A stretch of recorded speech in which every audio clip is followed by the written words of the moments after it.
Hello दोस्तों। आज का जो हमारा सेशन है वो बहुत ही ज़्यादा इम्पॉर्टेंट है अगर आप एनआईसी का प्रिपरेशन कर रहे हो तो। अभी जो मेन जो हम लोगों का मोटिव है इस सेशन का वो ये है कि एग्ज़ाम में अभी टाइम है, हम लोग सही डायरेक्शन में अपने पढ़ाई को ले जा सकते हैं ताकि हम लोग अपने पहले अटेम्प्ट में या इस अटेम्प्ट में इस चीज़ को हम लोग क्लियर कर पाएँ। क्लियर करना हम लोगों का मेन मोटिव है इस एग्ज़ाम को, मेरिट लिस्ट में आना मेन मोटिव है। क्या फ़ायदा है पढ़ाई का जब हम प्रॉपरली वे में ही पढ़ाई नहीं कर रहे हैं और हम लोग समझ ही नहीं पा रहे हैं कि कौन सा सब्जेक्ट का महत्व कितना है।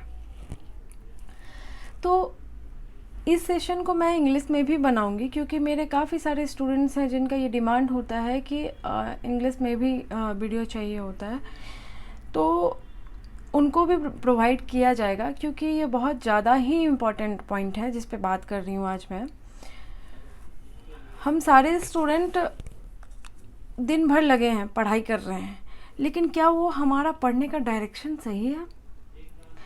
क्या हम सारे सब्जेक्ट को सही से समझ पा रहे हैं? कितना वेटेज किस सब्जेक्ट को देना चाहिए, कितने आवर्स किस सब्जेक्ट को देना चाहिए और किस सब्जेक्ट में कौन सा टॉपिक हमारा बहुत इम्पॉर्टेंट है, क्या हम ये समझ पा रहे हैं? तो दूसरी बात, एनआईसी का एग्ज़ाम का पैटर्न क्या है वो अच्छे से समझना बहुत ज़रूरी है। अगर जब तक हम लोग डिटेल एनालिसिस नहीं करते हैं सिलेबस का और सब्जेक्ट वेटेज का, तब तक एनआईसी के एग्ज़ाम पैटर्न को समझ पाना और क्रैक कर पाना थोड़ा मुश्किल है। तो आज इस सेशन में मैं आप लोगों के साथ यही चीज़ों को क्लियर और डिस्कस करने आई हूँ। सबसे पहले तो थैंक यू सो मच आप सबका, आप लोगों ने काफ़ी ज़्यादा सपोर्ट किया है मुझे और इतना ज़्यादा क्वेरीज़ आता है मेरे पास हर सब्जेक्ट को लेकर। मैं जानती हूँ कि बहुत सारे सिलेबस के पॉइंट्स हैं जो आप लोग चाहते हैं कि मैं क्लियर करूँ। मेरे पास भी थोड़ा लिमिटेड टाइम होता है जिस वजह से मैं फुल डे मतलब आपको 2-3-4 लेक्चर दे पाती हूँ, उससे ज़्यादा नहीं कर पा रही हूँ। बट मैं आपको श्योरिटी देती हूँ कि जो भी चीज़ें आप प्रायोरिटी बेसिस पे बोलोगे वो कवर किया जाएगा। जैसे मेरे कुछ स्टूडेंट वेब टेक्नोलॉजी को कवर करने के लिए बहुत फोकस कर रहे थे कि नहीं मैम वेब टेक्नोलॉजी होना चाहिए क्योंकि उसका कंटेंट शायद एनआईसी के हिसाब से ज़्यादा नहीं अवेलेबल है। क्लाउड कंप्यूटिंग मैं पहले ही कवर कर चुकी हूँ जो भी बेसिक है, तो आप क्लाउड कंप्यूटिंग से जा कर के चेक कर सकते हो, वहाँ के प्लेलिस्ट से जा कर के चेक करो, उसमें और भी कंटेंट ऐड किया जाएगा। अभी वेब टेक्नोलॉजी मैंने शुरू किया है जिसमें HTML5 तक मैं पढ़ा चुकी हूँ। CSS3 के आगे मुझे पढ़ाना है, वो भी आपको वीडियो अपलोड मिल जाएगा 1-2 दिन में। सिलेबस उसका भी कवर किया जाएगा। और अभी कुछ स्टूडेंट्स ने इलेक्ट्रॉनिक्स पार्ट के लिए बोला है, तो एनालॉग एंड डिजिटल का ऑलरेडी वीडियोस बने हुए हैं, आप एक बार प्लेलिस्ट चेक कीजिए, हो सकता है। और वीडियोस में भी जाकर के देखिए, क्या पता कुछ प्लेलिस्ट में आपको ना अवेलेबल मिले तो वीडियोस वाले सेक्शन में आपको ऑल वीडियोस मिल जाएंगे। प्रीवियस ईयर क्वेश्चंस कुछ प्लेलिस्ट हैं जो सॉल्व हैं, तो उसको भी सॉल्व कीजिए। आप एक बार देखिए कि कैसे सॉल्व किया जा रहा है, नहीं तो आपको कम से कम एक बार आप देख कर दोबारा खुद सॉल्व करने का कोशिश कीजिए। चलिए आज बात करते हैं हम लोग स्टार के बारे में। एक और सेशन बनेगा जो कि साइंटिस्ट बी के पोस्ट के लिए होगा, बट अभी जो है स्टार वालों की बात हो रही है जो सिर्फ रिटन एग्ज़ाम दे करके मेरिट लिस्ट में आना चाहते हैं, क्योंकि सिर्फ एक ही राउंड होता है वो है रिटन। तो इसका जो कट ऑफ होता है वो साइंटिस्ट बी के रिटन से भी हाई जा सकता है, क्योंकि यहाँ कैंडिडेट और कंपटीशन दोनों ही हाई है और इंटरव्यू राउंड जैसा कुछ है नहीं कि आपको ऊपर नीचे मेरिट में आने का कोई चांसेस या कुछ भी संभावना बनेगी। तो एक सेशन है आपका स्टार वालों के लिए, और जो भी टेक्निकल असिस्टेंट का प्रिपरेशन कर रहे हैं वो बहुत ही ध्यान से समझिए, सुनिए कि कैसे प्रिपरेशन करना है। कुछ भी लाइन स्किप मत कीजिए क्योंकि एक एक लाइन इंपॉर्टेंट है। हो सकता है मेरा एक एक लाइन आज आपको एक सही दर्शन दे सके आपका प्रिपरेशन स्टार्ट करने के लिए, या प्रिपरेशन कर रहे हो उसमें कुछ मॉडिफिकेशन के लिए। तो सबसे पहले तो हम सब्जेक्ट वेटेज समझते हैं कि क्या है, सब्जेक्ट कौन कौन सा है, कितना मार्किंग होना चाहिए, क्या परसेंटेज है। दो सेक्शंस में होते हैं, सेक्शन ए और सेक्शन बी। सेक्शन ए जो होता है वो जेनेरिक होता है हमारा, जैसे कि मैं पहले भी वीडियो में पैटर्न में बता चुकी हूँ, लेकिन आज वेटेज के हिसाब से बताना है, इसलिए मैं एक बार सिलेबस आपको सामने में रख के बता रही हूँ। जेनेरिक जो है आपका 100% क्वेश्चंस में से 35% क्वेश्चंस आपका जेनेरिक से होता है। और ये जेनेरिक है क्या? Reasoning and aptitude. आप एक बार भी प्रीवियस ईयर क्वेश्चन देखोगे तो आपको फील होगा कि रीजनिंग और एप्टीट्यूड से क्वेश्चंस है ना, मैक्सिमम आपके काफ़ी इजी आते हैं। अगर आप थोड़ा भी शॉर्टकट पकड़ लिए ना, मतलब रीजनिंग में अगर आपको शॉर्टकट का आइडिया है तो आप बहुत ईजिली उस चीज़ को निकाल सकते हो। बहुत टफ नहीं होता है, मेरे हिसाब से इजी टू मॉडरेट होता है। एक आध क्वेश्चन डिफ़िकल्ट में चला जाए वो अलग बात है। और जेनरिक में 35% वेटेज हैं और लगभग 42 क्वेश्चंस, 100 में 42 क्वेश्चंस जो है आपका 120 क्वेश्चंस में 42 क्वेश्चंस जो है आपका इसका होता है जेनरिक का होता है, जिसमें रीजनिंग एप्टीट्यूड सब कुछ मिला करके आता है। एक खास बात सेक्शन ए का क्या है जो आपको स्कोरिंग है, वो है कि इसमें निगेटिव मार्किंग नहीं होता है। तो इससे फ़ायदा ये होता है कि आप हर एक क्वेश्चन टच कर सकते हो, और कुछ क्वेश्चंस जो आप थोड़ा कंफ्यूज हो 2 पॉइंट में, उसमें आप गेस भी कर सकते हो। क्योंकि नेगेटिव मार्किंग है नहीं, इसलिए इसका क्वेश्चन छोड़ना एक मतलब गलती होगी। आप गेस भी 2 में 1 करते हो तो चांसेस है कि वो सही हो सकता है। इसलिए ये ध्यान में रखना है कि सेक्शन ए का एक भी क्वेश्चन छोड़ना नहीं है। जितना बने पहले उसको सहूलियत से आप, जैसे कि 42 क्वेश्चन तक आप पहले एक पैटर्न में जाइए। जो जो क्वेश्चन बनते जा रहा है 1 to 42 एक रीच में बनाइए, क्योंकि वो आप अपने नॉलेज बेसिस पे बनाओगे। किसी क्वेश्चन में कंफ्यूजन है तो उसको मार्क कर दो, फिर सेकेंड राउंड जब आप रन करो तो जिस जिस क्वेश्चन में आपका वो है, ये सिर्फ आपके मेन एग्जाम के लिए अप्रोच नहीं है, या आप अभी जो आप कोई भी टेस्ट सीरीज देते हो या फिर कोई भी प्रीवियस ईयर क्वेश्चन सॉल्व करते हो, तो उसके लिए भी आपका ये बहुत ही ज़्यादा इंपॉर्टेंट है कि आप इस अप्रोच को अपने आदत में लेके आइए। फिर जैसे आपने गोल करके रखा हुआ है तो आपको मालूम है कि इस क्वेश्चंस पे आपको डाउट था और ये क्वेश्चंस ऐसे हैं जो आपने ब्लैंक छोड़ दिए हैं, तो इस पे जो भी गेस था सेकंड राउंड में मारते जाइए। और क्योंकि आप इसका कोई गेस नहीं कर रहे हो तो सेकंड राउंड में इसको रीड कीजिए अगेन, फिर कुछ समझ में नहीं आता है तो आप गेस कर सकते हो, कुछ भी हो सकता है आपका गेस लग जाए। लीव छोड़ने से तो मुझे नहीं लगता कि कुछ फ़ायदा है अगर आपको नहीं आता है तो। और मुझे ये भी नहीं लगता है कि कोई स्टूडेंट इस जानेगा कि निगेटिव नहीं है तो कुछ छोड़ेगा। हर कोई कुछ ना कुछ तो लगा के आता ही है। अभी ये रही सेक्शन ए का बात। कितना क्वेश्चन रहता है? अप्रॉक्स 42 क्वेश्चन रहता है। तो इस 42 क्वेश्चंस में से हमें क्या करना है कि मैक्सिमम क्वेश्चंस को अप्रोच करना है, ठीक है। एक बात ध्यान रखनी है कि 50% इसका कट ऑफ जाता है, मतलब सिर्फ सेक्शन ए का 50% कट ऑफ जाता है। तो क्योंकि आप मैक्सिमम कर रहे हो और आप अगर आपको आता है तो आपको इसमें तो क्वालिफाई करना है सेक्शन ए में। सेक्शन बी की बात करें, इसमें निगेटिव है भी नहीं तो चांसेस है कि आप इसका 50% ईजिली क्रैक कर लो। और मान लीजिए कि आप 42 में 30 क्वेश्चन, ज़्यादा कट ऑफ नहीं जाता है, 50 to 60% कट ऑफ चला जाए बहुत है। लेकिन क्योंकि आपको मेरिट लिस्ट में आना है तो उसके लिए आपको ज़्यादा से ज़्यादा क्वेश्चन सॉल्व करना है, दोनों सेक्शन को क्वालिफाई करना है और सही मायने में डबल ट्रैकिंग के साथ आपको क्वेश्चन सॉल्व करना है। और ये चीज़ें मेन आज का रीज़न ही यही है सेशन का कि ये चीज़ें आप कैसे हासिल करोगे। तो अगर आप सोचते हो ना कि अभी मैं सिर्फ थ्योरी पढ़ लूँ, कुछ क्वेश्चन सॉल्व कर लूँ और जाकर एग्ज़ाम दूंगा तो उसमें ये अप्रोच फॉलो करूँगा, तो नहीं। आपको ये आज से अपने आदत में लेके आना है कि प्रिपरेशन बिल्कुल मैनर में होना चाहिए, तरीके से होना चाहिए।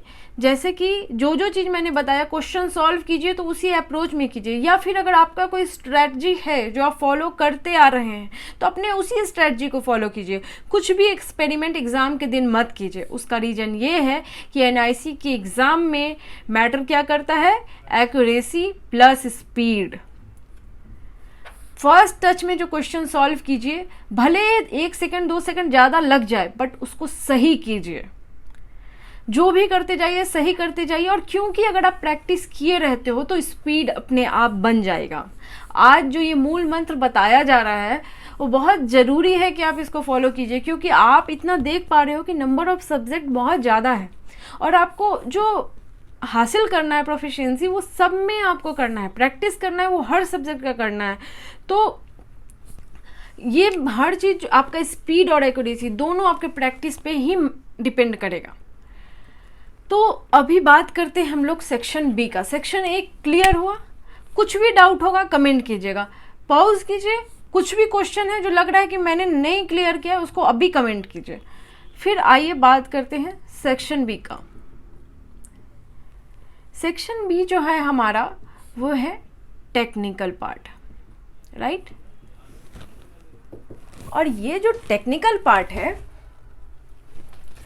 वो टेक्निकल पार्ट सेम सिलेबस रखता है ईसी वालों के लिए, सीएस वालों के लिए। सही बोल रही हूँ? अभी ईसी वालों के लिए तो थोड़ा टफ है ना, सीएस वाले तो थोड़ा थोड़ा मतलब सब जानते हैं, हर सब्जेक्ट के बारे में बेसिक नॉलेज तो रखते ही हैं। भले एनआईसी क्रैक करने के लिए उनको बहुत अच्छे से पढ़ाई करनी होगी, प्रैक्टिस करनी होगी, बट बेसिक नॉलेज तो रखते हैं। अब ईसी वाले क्या करें? ईसी वालों के लिए क्या है कि देखिए, मैंने कुछ सब्जेक्ट जो है जैसे वेबटेक, सीएस वालों को नॉलेज होगा वो अलग बात है, लेकिन ये सब्जेक्ट और कुछ सब्जेक्ट ऐसे हैं जो उनके लिए भी थोड़ा मतलब अगर गेट का सिलेबस आप देख लो तो उससे थोड़ा डिफरेंट है। बीटेक में पढ़ा होगा वो अलग पार्ट है। अभी क्या करना है हम लोगों को कि इसी वाले आप एक एक सब्जेक्ट उठाइए। जैसे ये आपको ऑलरेडी आता है, सेक्शन ए ऑलरेडी आपको आता है, जो आपको आता है उसका प्रैक्टिस कंटिन्यू करते रहना है, एक बार सिलेबस मैच करना है। अगर कुछ आपका टॉपिक ऐसा है इस सिलेबस में जो आपने नहीं किया है तो बस उसको क्लियर कीजिए और मेन फोकस आप प्रैक्टिस पे कीजिए। जो सिलेबस ऑलरेडी कवर है उस पर टाइम ज़्यादा ना लगाएं अगर आपने पढ़ रखा है तो। जैसे कि आपने और क्या पढ़ा होगा, जो भी सब्जेक्ट आपने कभी भी पढ़ा है, जैसे डिजिटल हो सकता है कि आपने पहले पढ़ा होगा, तो उसमें जो चीज़ें आपने नहीं पढ़ रखी है या आपका कॉन्सेप्ट सही नहीं है तो उसको आप रिवाइज कीजिए, फिर से पढ़िए, लेकिन एक बार रिवाइज तो ज़रूर ही कीजिएगा, क्योंकि वो कॉन्सेप्ट ऐसा है कि सारा सिलेबस एक बार में दिमाग में हो ऐसा ज़रूरी नहीं है। अभी आपने कुछ सब्जेक्ट्स नहीं पढ़े हैं, उसके लिए क्या करेंगे, आप बेसिक से स्टार्ट कीजिए। बहुत डेप्थ नॉलेज, जैसे कि अगर प्रोग्रामिंग एंड डेटा स्ट्रक्चर है तो आप बहुत डीप कोडिंग में मत चले जाइए, क्योंकि आपके पास बहुत टाइम नहीं है। ऐसा नहीं है link list, circular link list का आप एकदम डीप कोडिंग जा रहे हो, वैसा क्वेश्चंस नहीं पूछता है। मेन आपका कॉन्सेप्ट क्लियर होना चाहिए। 2-4 लाइन का कोड पूछता है, अगर आपका कॉन्सेप्ट क्लियर है तो आप कोडिंग का क्वेश्चन बिल्कुल ही कर लोगे। और आज बात करेंगे हम लोग मेनली वेटेज का।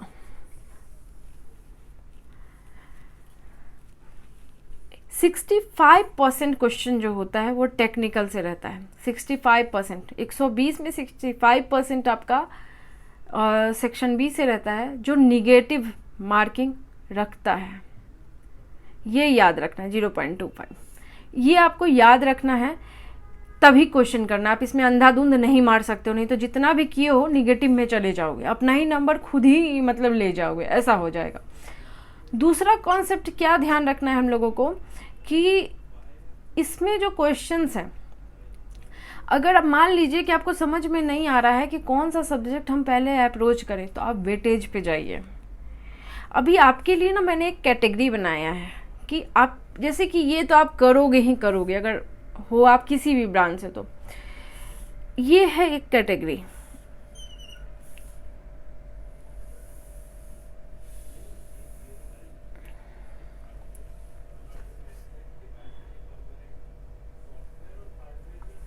ठीक है, ये ऑलरेडी अपने आप में इसने एक कैटेगरी बना करके रखा हुआ है। ठीक है, ये भी 2 सब्जेक्ट को मिला करके है। ये है सिस्टम सॉफ्टवेयर क्या है, कंपाइलर डिज़ाइन और ऑपरेटिंग सिस्टम, इन दोनों को मिला करके ये टेक्निकल असिस्टेंट में सिलेबस बनाए हुए हैं। तो आपको ये थोड़ा अलग से पढ़ना होगा दोनों। थोड़ा बेसिक नॉलेज ले लोगे तो क्वेश्चन आप सॉल्व कर पाओगे। तो अभी अगर बात करते हैं हम लोग वेटेज की, तो सबसे ज़्यादा इम्पॉर्टेंट और सबसे ज़्यादा मार्क्स जो अपने अंदर रखा है वो है ये सेक्शन। ये तीनों को एक साथ जोड़ने का मतलब ये है कि प्रोग्रामिंग, डेटा स्ट्रक्चर, एल्गोरिथम अपने आप में जुड़ा हुआ है, और ऑब्जेक्ट ओरिएंटेड प्रोग्रामिंग भी इसका ही एडवांस वर्जन है, जिसमें जावा रिलेटेड क्वेश्चन मैंने देखा है कि ज़्यादा आस्क करता है। आपको पता है इस तीनों को सेक्शन को मिला करके अराउंड कितना क्वेश्चन आता है? 22 to 25 क्वेश्चंस।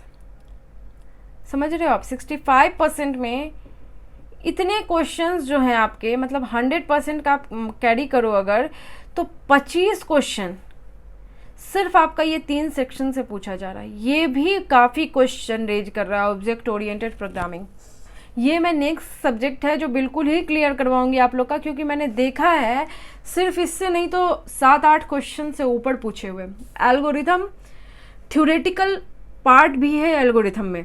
न्यूमेरिकल क्वेश्चन में बहुत बच्चे फंस जाते हैं, लेकिन इतना इजी एल्गोरिथम का क्वेश्चन आता है जो अगर आप सिर्फ कोर्स कंटेंट जानते हो, सिर्फ आपको आइडिया है कि कौन सा एल्गोरिथम का क्या काम है, कौन से सॉर्टिंग का क्या काम है, तो सिर्फ डायरेक्ट उस पर क्वेश्चन किया हुआ है। मैंने प्रीवियस ईयर क्वेश्चन उठा करके पूरा डिटेल एनालिसिस किया है, उस बेसिस पे बात कर रही हूँ। अगर आप एल्गोरिथम बेसिक से किसी का नोट्स लेकर के या मैं जो पढ़ाऊंगी उसी से आप पढ़ लेते हो, तो बेसिक लेवल में आप जान जाते हो तो बिल्कुल क्वेश्चन सॉल्व कर पाओगे, क्योंकि बहुत ज़्यादा कॉम्प्लिकेटेड क्वेश्चन पूछ ही नहीं रही है, बस इतना पूछ रही है कि अगर आपने बेसिक पढ़ा है तो आप वो क्वेश्चन बिल्कुल लगा सकते हो।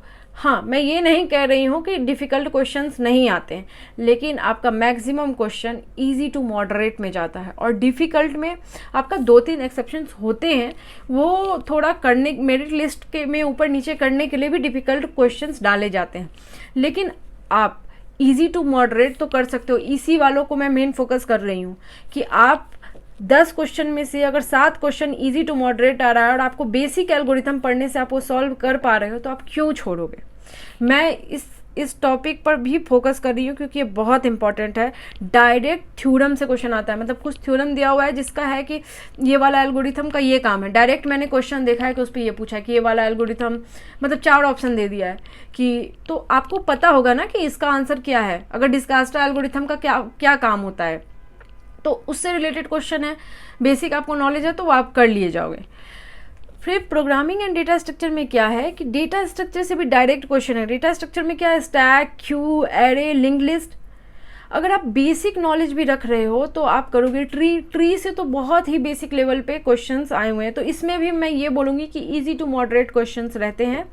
10 क्वेश्चन तो मैं आपको बोल तो नहीं हूँ, तीनों को मिला के 25, मतलब आप मान लो कि इससे ऊपर भी जा सकता है इस तीनों सब्जेक्ट को मिलाकर। तो इसकी प्रायोरिटी क्या है, ये आज बताने के लिए मेन आपको ये सब सेशन दिया जा रहा है। आप क्या चीज़ को कंबाइंडली पढ़ो, मतलब छोड़ो मत, आप इस तीनों चीज़ को कंबाइंडली रीड कर लो। मतलब ऐसा सोचो कि मैं मतलब 25% कवर कर लिया मैं सिलेबस का, 35% तो ये ऑलरेडी है, 25% आपने कर लिया, ऐसा सोच के आप पढ़ो। तो ये आप तीनों कर लोगे, जिसको करना है वो कंप्लीट कर ही लेगा इसको, ठीक है। और सीएस वाले भी इस पे फोकस करें, प्रैक्टिस करें। अगर आपका एल्गोरिथम में कोई ऐसा टॉपिक है जो बहुत टफ है, आपको समझ में नहीं आता है, तो उस टॉपिक का नाम आप लिख दीजिए, हम उसको शॉर्टकट में आपको पढ़ाने का कोशिश करेंगे, समझाने का कोशिश करेंगे, जिससे ज़्यादा क्वेश्चन आ रहा है। अभी बात उठाते हैं हम लोग, नेक्स्ट है हमारा, इस पे तो बात किया हमने, डीएलडी पे बात करते हैं, डिजिटल लॉजिक डिज़ाइन, जिसमें स्टा में डिजिटल कंप्यूटर प्रिंसिपल्स करके नाम से दिया हुआ है डीएलडी को। डीएलडी बोलिए, डिजिटल इलेक्ट्रॉनिक्स बोलिए, जो भी आप बोलना चाहते हैं इसको। इससे अराउंड 5-6 नंबर का क्वेश्चन आता है सिर्फ इस सब्जेक्ट से, और जहाँ तक मैंने देखा है ईजी टू मॉडरेट रहता है। 1-2 क्वेश्चंस आपके थोड़े डिफ़िकल्ट में आते हैं, लेकिन फिर भी अगर आप कॉन्सेप्ट अच्छे से पढ़े हुए हो तो डिफ़िकल्ट को भी आप सॉल्व कर लिए जाओगे। अगर गेट वेट का नॉलेज, मतलब डिजिटल गेट वगैरह का, आप लॉजिकल गेट का आपने अच्छे से पढ़ाई कर लिया है, तो वो आप सॉल्व कर लिए जाओगे क्वेश्चन, बहुत ज़्यादा टफ नहीं होता है। तो एक्सेप्शंस पे ना जाएं, लेवल पे जाएं। 1-2 सब्जेक्ट में हाई लो करके ही थोड़ा रखता है, बट आप अपना बेसिक प्रिपेयर करके रखो। डिजिटल लॉजिक डिज़ाइन मेरे हिसाब से बहुत स्कोरिंग सब्जेक्ट है, इसको बिल्कुल भी ना छोड़े, ना सीएस वाले और ना ईसी वाले। कहीं कोई टॉपिक ऐसा है जो आपको समझ में नहीं आ रहा है, बिल्कुल नहीं समझ में आ रहा है, कमेंट कीजिए, मैं किसी तरीके से आपके दिमाग में तो वो डाल ही दूंगी, चाहे शॉर्टकट से बताऊं या 2-4 बार करके दिखाऊं, तो जैसे भी समझ में आए, लेकिन इसको करना है, बिल्कुल करना है, छोड़ना नहीं है डिजिटल को। अभी हम लोग बात करते हैं कोआ का, मतलब कंप्यूटर ऑर्गेनाइजेशन एंड आर्किटेक्चर। इसमें भी 4-5 ऐसे ही मान लो कि एवरेज आउट मान लो कि 5-6 नंबर का क्वेश्चन, 4-5 नंबर का क्वेश्चन आपका रहता है इससे। ये भी मतलब बेसिक लेवल पे क्वेश्चन मैंने देखा है 2-3 पूछते हैं, मतलब बिल्कुल बेसिक, इस कैसे का क्या काम होता है, और 1-2 न्यूमेरिकल क्वेश्चंस रहता है जो आपको उसको सॉल्व करके प्रैक्टिस करके ही आप उस तक पहुंच सकते हो, हासिल कर सकते हो। तो इसमें आपको थोड़ा प्रैक्टिस की न्यूमेरिकल में ज़रूरत होगी, ठीक है। और वेटेज मैं बताती हूँ डीबीएमएस का, ये कितना इंपॉर्टेंट है ये सब्जेक्ट, डेटाबेस मैनेजमेंट सिस्टम। 9 से 10 नंबर, हम 10 भी नहीं बोल सकते हैं, किसी किसी ईयर में 12 मार्क्स भी बोल सकते हैं। 9 to 12 मार्क्स सिर्फ ये डेटाबेस मैनेजमेंट सिस्टम कैरी करता है। ये बहुत ही ज़्यादा, और ये कैरी करने का भी रीज़न ये है कि आपको डेटाबेस का नॉलेज होगा, तभी आप किसी भी प्रोजेक्ट में जाओगे ना तो डेटाबेस का काम आना ही है। यही रीज़न है कि इस पॉइंट्स पर ज़्यादा फोकस किया जा रहा है। अभी आप बताइए 10 नंबर यहाँ से मैंने उठा लिया, कितना हुआ 35 नंबर, 25 10 35, आप ऑलरेडी 35-40 में लाइक कर जाओगे अगर आप डेटाबेस को। डेटाबेस बहुत इजी है भाई, बहुत इजी है, बिल्कुल आप कवर कर सकते हो। थ्योरेटिकल है, थोड़ा न्यूमेरिकल है, तो ऐसा भी कुछ कैलकुलेटिव न्यूमेरिकल नहीं है, एकदम आप कमांड याद करो, क्वेरीज देखो, बिल्कुल डेटाबेस आपका होगा। ये बहुत बढ़िया सब्जेक्ट है, मैं इसको भी बहुत जल्दी टच करके क्लियर करना चाहती हूँ। कुछ भी बीच बीच में आपको कोई क्वेरी है या किसी क्वेश्चन में क्वेरी है तो कमेंट कीजिएगा, मैं उसका अलग से वीडियो बनाकर आपको बताऊंगी कि क्या करना है उसका। या ऐसा भी हो सकता है कि मैं प्रीवियस ईयर पेपर उठाऊं और साल बाय साल, ईयर बाय ईयर, और वो उसको सॉल्व करवाते चली जाऊँ। जैसे डेटाबेस का 2020 में जितना क्वेश्चन पूछा है, 10-12 क्वेश्चन पूछा है, उसको एक ही लेक्चर में क्लियर कर दूँ। अभी बात करते हैं सिस्टम सॉफ्टवेयर, जिसमें कंपाइलर, डिज़ाइन और ऑपरेटिंग सिस्टम आता है। तो आपको बता दूं मैं, इसका भी एवरेज 9 to 12 मार्क्स, मतलब 9 से 10 मार्क्स अभी 2-3 साल का एनालिसिस की हो तो उसमें आता है, लेकिन आप 12 मार्क्स करो क्योंकि ऊपर नीचे होता है। आप चलो 9 to 10 मार्क्स ले लो, तो क्या ये अपने आप में क्या कम मार्क्स है? 10 नंबर आपका बस एक सब्जेक्ट, जो इसने 2 सब्जेक्ट को मिला दिया है, लेकिन आपको एक सब्जेक्ट है स्टा में, तो क्या कम कैरी कर रहा है? अभी है आपका information system and software engineering. देखिए भाई, ये आपका एकदम थ्योरेटिकल पोर्शन है, सॉफ्टवेयर इंजीनियरिंग कुछ भी नहीं है। बस आपको खाली थ्योरी पढ़ना है कि टेस्टिंग क्या होता है, कितने टाइप का होता है, किस टेस्टिंग में क्या काम करोगे, ब्लैक बॉक्स टेस्टिंग क्या होता है, व्हाइट बॉक्स टेस्टिंग क्या होता है, मतलब थ्योरी समझते हो, वो थ्योरी है। एक आध क्वेश्चन आता है न्यूमेरिकल, जिसमें आपको कुछ 1-2 क्वेश्चन बस सॉफ्टवेयर इंजीनियरिंग से न्यूमेरिकल आना है, बाद बाकी आप थ्योरी पढ़ लीजिए, कुछ नहीं होने जाना है। इसमें बिल्कुल बेसिक क्वेश्चन पूछता है, छोड़िएगा मत इसको। इंफॉर्मेशन सिस्टम भी थ्योरेटिकली है, आपको बहुत ज़्यादा दिमाग लगाने की इसमें ज़रूरत नहीं है। और कैरी कितना करता है ये? 8 नंबर, 8 से 10 नंबर, आप समझ लो ऐसे ही। कंप्यूटर नेटवर्क की बात करते हैं तो computer network and network security, ये दोनों कंबाइन करके इसमें दिया है। आप इसको भी समझिए कि आपको 6 से 10 मार्क्स तक इससे पूछता है। कभी किसी सब्जेक्ट का वेटेज कम कर देता है, कभी किसी का ज़्यादा कर देता है, लेकिन सब मतलब आपको वैल्यू उसका बताया जा रहा है। वेबटेक जिसका लेक्चर मैं अभी ले रही हूँ एट प्रेजेंट, आप 2020 का क्वेश्चन पेपर उठाइए स्टा का, और एक बार आप खुद एनालिसिस कीजिए कि वेबटेक का कितना क्वेश्चन पूछे हुए हैं। 8 क्वेश्चन तो सिर्फ उस साल में डायरेक्टली वेबटेक से पूछा, और इतना इजी क्वेश्चंस पूछे हुए हैं। अभी तक का जितना भी लेक्चर लिए हैं उस बेसिस पे आप क्वेश्चन जा करके देखिए, आपको समझ में आ जाएगा। बहुत इजी क्वेश्चन है। वेबटेक मत छोड़िए, जाकर के वीडियो प्लेलिस्ट ओपन कीजिए, देखिए वो सारा प्लेलिस्ट आपका कंप्लीट किया जाएगा विथ प्रीवियस ईयर क्वेश्चन। उसके लिए आपको चिंता नहीं करना है, उसमें तो मैंने हाथ लगा ही दिया है ऑलरेडी। अभी इतना से आपको थोड़ा तो क्लियर हुआ ना कि किस सब्जेक्ट को कितना ध्यान देना है।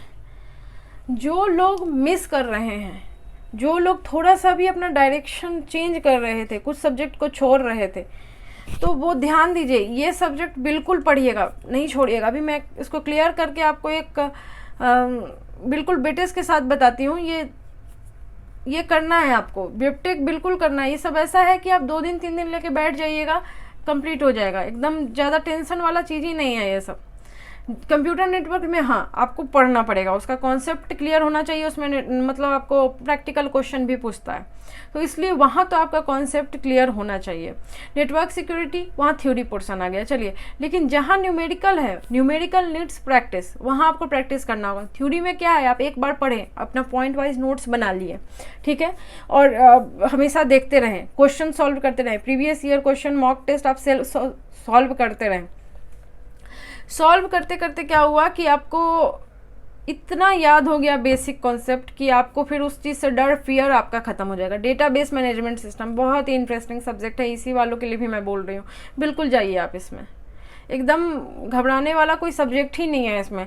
और जो भी चीज़ आपको लगता है कि आपको कवर करना चाहिए, और कौन सा सब्जेक्ट है जो आपको लग रहा है कि नहीं मैं बिल्कुल ही छोड़ दूंगा, मैं तो ये करूंगा ही नहीं, इतना वेटेज देखने के बाद भी आपको उस सब्जेक्ट से फियर है, उसको कमेंट आउट कीजिए, मेंशन कीजिए, उसको शॉर्टकट वे में आपको चीज़ें समझाया जाएगा और क्लियर करना है। अभी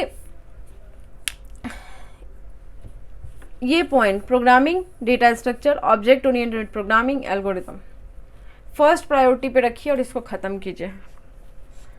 अगर आप थक जाते हो यहाँ पढ़ते पढ़ते पढ़ते, तो क्या करिए, वेबटेक का प्लेलिस्ट ओपन कीजिए और पढ़ते जाइए। देखिए पढ़ रहे हैं आप, कल भूल जाइएगा, इसलिए जो भी मेन टॉपिक है उसको रोकिए वहीं पे और अपना नोट्स बनाइए।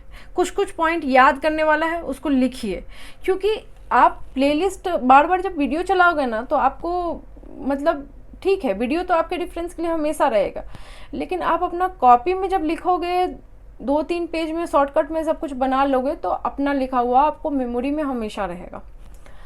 तो एक एक पॉइंट मेरा ध्यान में रखिए कि कैसे एकदम प्रिसाइज वे में हम लोगों को एग्ज़ाम देना है, और उसकी तैयारी एग्ज़ाम डे पे नहीं, एग्ज़ाम लिखना एग्ज़ाम डे पे नहीं है, एग्ज़ाम तो हमको आज से ही लिखना शुरू कर देना है। जो भी क्वेश्चन सॉल्व करना है ये सोच के सॉल्व करना है कि एनआईसी का एग्ज़ाम दे रहे हैं तो भाई यहाँ निगेटिव मार्किंग नहीं है, तो चलो यार वैसे ही ट्राई करते हैं, और इसमें क्या वेटेज है इसको आप ख़त्म करिए अपना, इसको ईसी वाले रहें सीएस वाले रहें इसको ख़त्म कीजिए। जहाँ भी कमेंट में प्रॉब्लम हो बिल्कुल मत छोड़िएगा। और डीवीएमएस बहुत ईजी सब्जेक्ट है भाई, एकदम नहीं छोड़ना है आप लोग को। देखिए कट ऑफ तो आप लोग क्लियर कर लीजिएगा, आप कुछ सब्जेक्ट भी पकड़ के चलते हैं तो एकदम कट ऑफ आप क्लियर कर लीजिएगा, लेकिन मेरिट लिस्ट में आना है। जान रहे हैं यहाँ इंटरव्यू राउंड होता नहीं और ऊपर से लेते हैं लोगों को, इसलिए ट्राई कीजिए कि मैक्सिमम सब्जेक्ट को टच करें। एक आध दो छूट जाए तो अलग बात है, लेकिन कट ऑफ से थोड़ा हाई ऊपर ही रहना है कि मेरिट लिस्ट से हम उठा लिए जाए, ठीक है। जो जो स्कोरिंग सब्जेक्ट है और इजी सब्जेक्ट है उसको पहला दावा मारिए। ये थोड़ा आपको हार्ड है, ये सब्जेक्ट थोड़ा मतलब आपको लगेगा, जो नए हैं उनको लगेगा कह रहे ये भी टॉपिक पढ़ रहे हैं, ये भी टॉपिक पढ़ रहे हैं, हार्ड नहीं है, मतलब थोड़ा कॉन्सेप्चुअल है जो इसमें आपको घुसना पड़ेगा। तो और सीएस वाले कुछ नहीं छोड़ेगा, ऑब्जेक्ट ओरिएंटेड प्रोग्रामिंग तो भूल के भी मत छोड़िएगा, ये बहुत ज़्यादा क्वेश्चन पूछता है, इससे रिपीट क्वेश्चन पूछता है। एल्गोरिथम से आप क्वेश्चन उठाइए, देखिए बहुत बेसिक क्वेश्चन पूछे हुए, छोड़ना कुछ नहीं है। तो आज था साइंटिफिक टेक्निकल असिस्टेंट को मैं एक सही रास्ता दिखाने का कोशिश कर रही थी कि उनको कैसे अपना तैयारी करना है, और अगर आप ऐसे ही तैयारी कर रहे हैं तो बस बने रहिए, ठीक है। और जो लोग नहीं कर रहे थे वो रास्ता पकड़ लीजिए। क्यों? क्योंकि एक सवाल आता है, मैक्सिमम सवाल, एग्ज़ाम कब होगा, तो आप खुद से पूछिए आप प्रिपेयर्ड हो, आप इतना प्रिपेयर्ड हो कि अगर 15 दिन बाद एग्ज़ाम हो जाए तो आप मेरिट लिस्ट में आ जाओगे। तो आप अपना एंड डेट, मैं बार बार बोलती हूँ ऑफिशियल कुछ भी नहीं आया है अभी, एंड डेट जो है आपका अपना टारगेट जुलाई एंड का रखिए और ख़त्म कीजिए सिलेबस को। कोई लोग कह रहा है सितंबर में होगा, अक्टूबर में होगा, नवंबर में, दिसंबर में, वो एनआईसी वालों पे छोड़ दीजिए, ठीक है। जुलाई लास्ट तक अपना कवर कीजिए, 15 तक तो ट्राई कीजिए करने का, अगर हो जाता है तो वेल एंड गुड, और उसके बाद अपना प्रैक्टिस चालू रखिए। जो जो टॉपिक छूट जा रहा है उसको आप उस बचे हुए समय में कवर कीजिए, खूब प्रैक्टिस करना है। ये सारा सब्जेक्ट आपका प्रैक्टिस ही तो चाहता है, आप प्रैक्टिस नहीं करोगे, समय नहीं दोगे, बस एग्ज़ाम का वेट करोगे और 15 दिन पहले पढ़ लेंगे, तो आप कितना सब्जेक्ट 15 दिन पहले पढ़ लोगे? नवंबर दिसंबर कभी भी एग्ज़ाम हो, आपको तैयार रहना है। अगस्त में हो तो भी उतना ही, और दिसंबर में हो तो और 3 महीना प्रैक्टिस कर लेंगे और शार्प हो जाएंगे।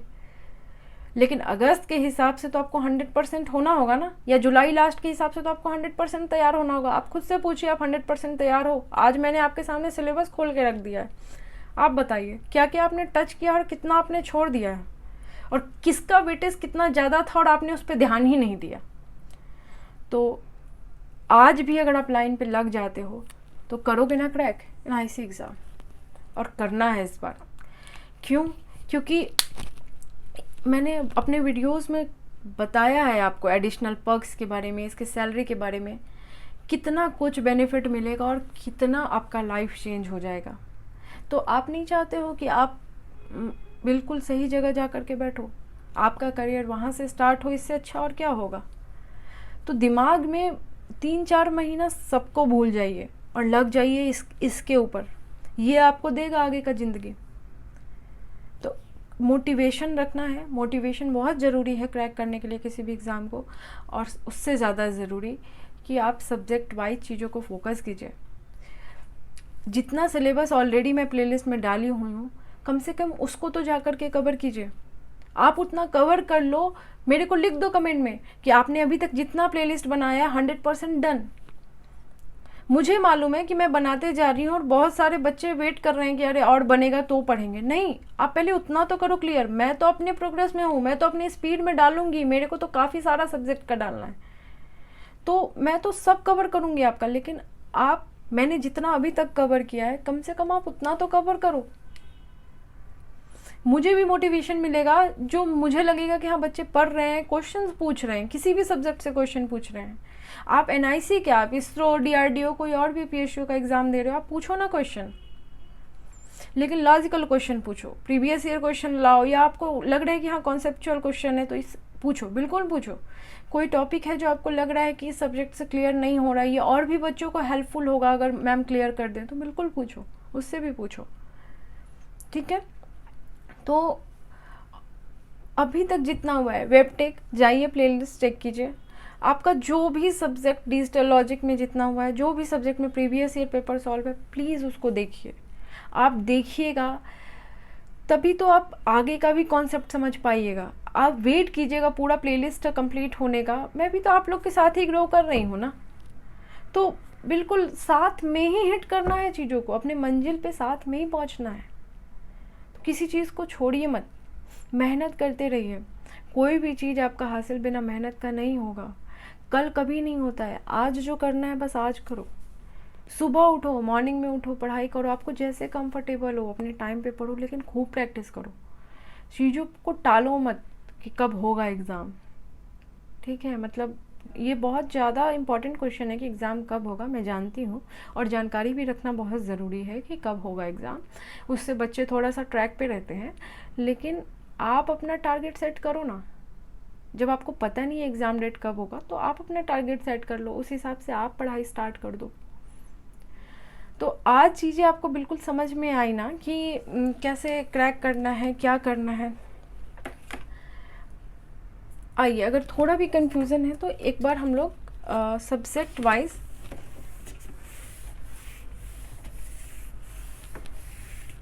एक बार प्रायोरिटी सेट कर लेते हैं। मतलब किसी को थोड़ा भी कंफ्यूजन रह गया है तो एक बार प्रायोरिटी हम लोग सेट करते हैं।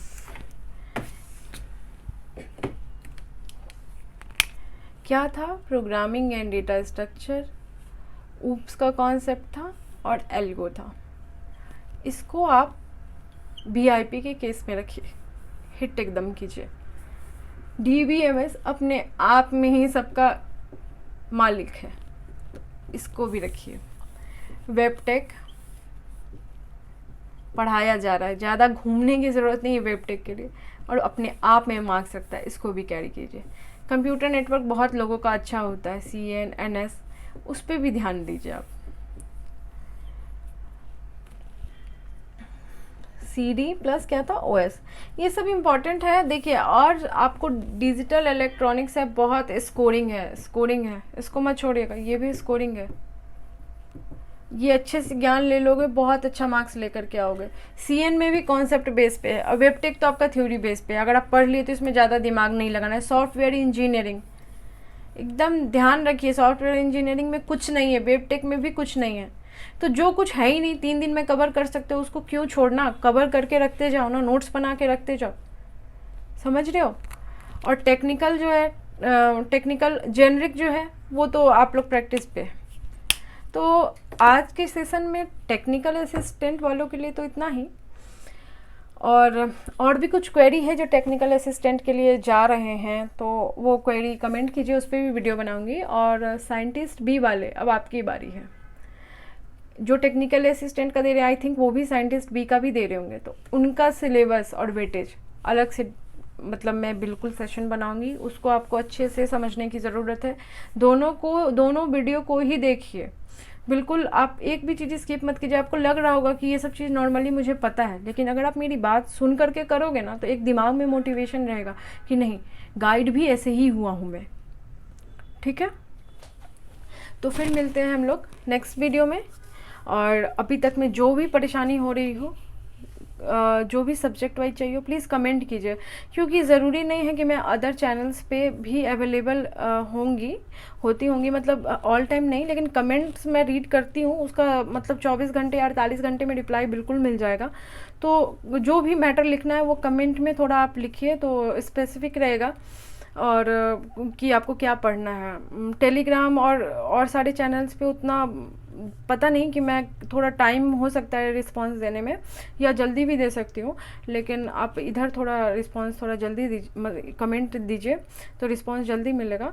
और भी कोई ग्रुप है जिसमें आपको लगता है कि मेरे को ऐड करने से कुछ डिस्कशन वगैरह हो सकता है, क्लैरिटी मिल सकती है, या फिर उन स्टूडेंट को भी हेल्प मिल सकता है, ये सारा चीज़ देख करके, वीडियोस देख करके उनके लिए भी हेल्पफुल होगा, तो बिल्कुल मुझे ऐड कीजिए, या फिर मेरे चैनल को आप उनको शेयर कीजिए। क्योंकि भाई कोई रहना नहीं चाहिए जिसको थोड़ी सी भी मदद मिल जाए मेरे चैनल से, 5% का भी अगर मदद मिलता है तो मदद दो उसको। क्योंकि मैं हर किसी के पास अभी न्यू हूँ तो रीच नहीं कर पा रही हूँ, लेकिन आप लोग हो जो आप हर एक स्टूडेंट तक आप रीच कर सकते हो, अपने फ्रेंड्स के साथ रीच कर सकते हो, तो बिल्कुल आप रीच करो, और जिनको भी ज़रूरत हो उन तक आप पहुँचाओ मेरा वीडियो, जो भी यूज़फुल आपको लगता है। तो मेरे साथ बने रहने के लिए थैंक यू। और अगर आज का सेशन अच्छा लगा हो, आपको लगा हो कि यूज़फुल था और ऐसे ही मैं करूँगा, तो बिल्कुल लाइक कीजिएगा, कमेंट भी कीजिएगा। और जो लोग सब्सक्राइब नहीं किए हुए हैं वो सब्सक्राइब भी कर लीजिए, ताकि आगे आने वाले किसी भी एग्ज़ाम्स के बारे में, computer science related, EC related, आपको जो भी जॉब नोटिफिकेशंस आएगा उसके भी बारे में भी, तो उसके सारे डिटेल्स, सैलरी, सब कुछ आपको बताई जाएगी, और सिलेबस भी आपको कवर कराया जाएगा। तो फिर मिलते हैं नेक्स्ट वीडियो में। Thank you so much, bye.